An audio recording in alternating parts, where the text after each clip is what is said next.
Hi, in this video we're going to be going over an experimental routine and this flowchart that will help you conceptualize what you'll be doing in the lab when you come into the lab.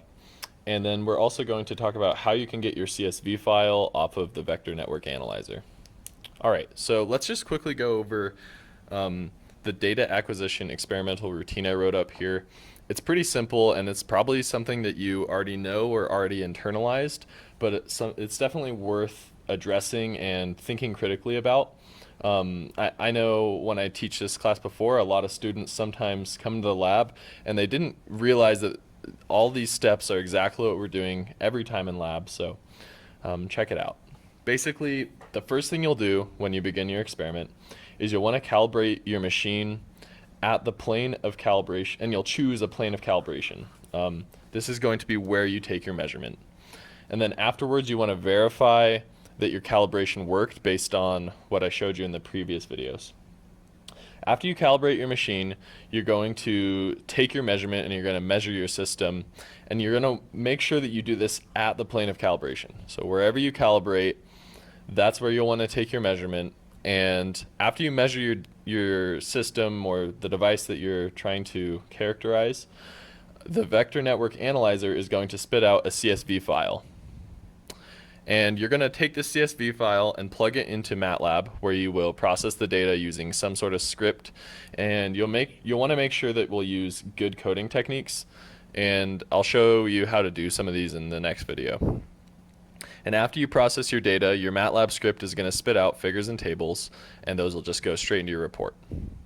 Okay, so this is the flowchart. Make sure that you understand this.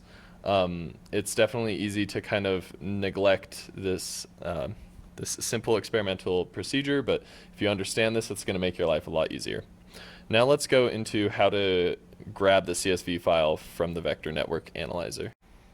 Alright, so at this point I have a fresh calibration, and I'm making sure that the device, it's this little antenna, I'll show you, it's hooked up right here, which is where I calibrated. So I'm measuring this system, this antenna, I'm measuring the system at the plane of calibration, and I have a good calibration, and I checked it to make sure it's all working. So now I'm ready to record my data. So what you do is you go to up here, you go to File, and then you go Save Data.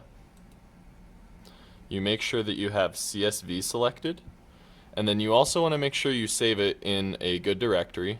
So under the Documents folder, I have a folder called Spring 2022. I have a folder for the class, and I have a folder for the lab. I would recommend making a similar hierarchy.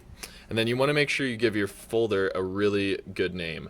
So I'm going to call this, well, this is a 900 megahertz antenna. And because I have it pulled up in Smith chart mode here, it's going to save the data in Smith chart mode. So I want to save it as Smith chart maybe. And again, make sure that it's in a CSV and I'm in the correct folder, and I'll click Save. Now I just want to show you the difference real quick. I'm also going to do the same thing with logmag. I'll go Save Data. I'll give it the same name, but instead of calling it Smith chart, I'll just call it log maybe. And I also should have clarified that this is S11 on both of my files. So maybe I should go back and rename the other file, but I'm not going to do it for this video. Okay, so that's my data. Now if I go into the folder where I have it open, let's quickly rename this to make sure that I know that this is S11 data. I just want to show you, if I open up both of these folders, or both of these Excel spreadsheets, you can see that this first column is frequency. For the Smith chart data, the first column is frequency, the second column is the real portion, and the third column is the imaginary portion. Okay, if I look at the logmag data, you can see it's actually different. The first column is frequency, and the second column is the log magnitude, and the third column is the degrees.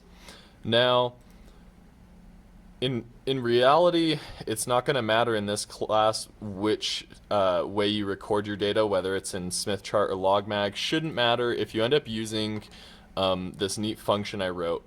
And basically, what this does is it opens up the file and it searches to determine was the file in LogMag when the user collected the data, or was it in SmithChart mode.